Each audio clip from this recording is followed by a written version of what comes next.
अजीबोगरीब दौर से गुजर रहा आरयूएचएस स्थायी कुलपति की नियुक्ति में देरी को लेकर अलग अलग चर्चाएं हैं।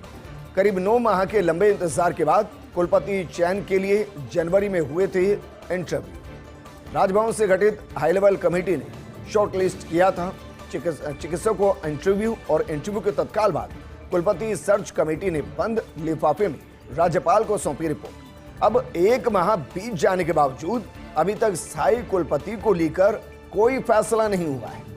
ऐसे में विश्वविद्यालय के कार्यवाहक वीसी डॉक्टर धनंजय अग्रवाल जिम्मेदारी अभी संभाल रहे हैं और बाकायदा कार्यवाहक वीसी के तौर पर ही काम करें और रूटीन काम वो देख रहे हैं, जबकि नियमित कुलपति के दौर से वो बाहर हो चुके हैं। कार्यवाहक वीसी डॉक्टर धनंजय अग्रवाल, ऐसे में चर्चा यह है कि आखिर किस स्तर पर अटका हुआ है स्थायी कुलपति का फैसला, क्योंकि स्थायी कुलपति अपने आप में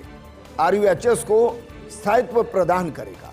जिम्मेदारी होगी, अकाउंटेबिलिटी होगी, क्योंकि जो कार्यवाहक वीसी हैं डॉक्टर धनंजय अग्रवाल, उनके पास इसके अलावा भी कई जिम्मेदारियां हैं और इसलिए एक स्थायी कुलपति की जरूरत बहुत ज्यादा है।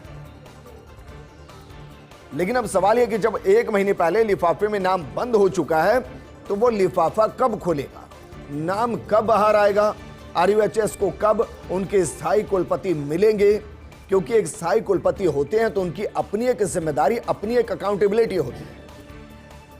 उनका अपने एक वर्किंग स्टाइल होता है, उनकी जवाबदेही होती है और जवाब फिलहाल क्या वाकई में कार्यवाहक वीसी से लिए जा सकते हैं, क्योंकि डॉक्टर धनंजय अग्रवाल रूटीन के काम तो देख रहे हैं, लेकिन रूटीन के काम से आरयूएचएस क्या वाकई में ग्रो करेगा। एसएमएस की भार को कम करने के लिए जिस आरयूएचएस का निर्माण किया गया था, जो अपने आप में कोविड के दौरान बेहतरीन काम कर रहा था, अगर भार को कम करना है तो फिर एक जिम्मेदार पद पर जिम्मेदार को बैठाना होगा, लिफाफा खोलना होगा, नाम को बाहर लाना होगा। मेरे सहयोगी और एसोसिएट एडिटर विकास शर्मा जुड़ गए। विकास, वैसे तो कई डिपार्टमेंट ऐसे हैं जो कार्यवाहक के भरोसे ही चल रहे हैं, लेकिन आरयूएचएस अपने आप में एसएमएस के विकल्प के तौर पर तैयार किया गया। ऐसा क्या है कि लिफाफा नहीं खोल रहा है? देखिए विजेंद्र, बड़ी आश्चर्यजनक बात है और कह सकते हैं कि सभी के लिए चर्चाओं वाली बात है कि जिस प्रक्रिया को पूरा अपना लिया गया है और अपनाने के बाद में भी उस प्रक्रिया को फाइनल नहीं किया जा रहा, तो अपने आप में आश्चर्यजनक बात है। क्योंकि राजभवन की तरफ से कमेटी गठित में माना है कि लोगों को सेलेक्ट करके और लिफाफा बंद करके राजभवन को भेजा गया, लेकिन अभी तक भी उस पर फाइनल डिसीजन नहीं हुआ है। उसी के चलते स्थिति ये बन गई है अब कि पूरा आरयूएचएस प्रशासन जो है वो अजीबोगरीब स्थिति में चल रहा है इस वक्त, क्योंकि पूरे विश्वविद्यालय में इस बात की खबर है कि जो मौजूदा कार्यवाहक वीसी है उनको प्रशासन ने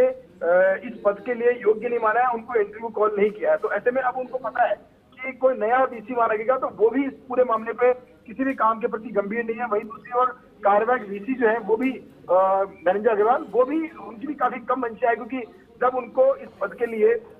जो इंटरव्यू कॉल थे उसमें बुलाया नहीं गया तो उसके बाद उनका पद पे रहने का कोई औचित्य भी नहीं बनता। तो ऐसे में एक बहुत बड़ी अजीबोगरीब स्थिति इस वक्त आरयूएचएस में बनी हुई है और इस अजीबोगरीब स्थिति में सबसे बड़ा जो काम सफर हो रहा है वो इस बात को लेकर हो रहा है कि जिस तरह की मंशा है आरयूएचएस को विकसित करने की, जिस तरह की मंशा है आरयूएचएस के अलावा और जो संगठक कॉलेज है उनको बनाने की और साथ में कुछ नवाचार करने की, तो इन सभी चीजों को लेकर पूरा मामला बिल्कुल ठंडे बस्ते में जैसा दिखता नजर आ रहा है। जी विकास, शुक्रिया तमाम जानकारी हमारे साथ साझा करने के लिए।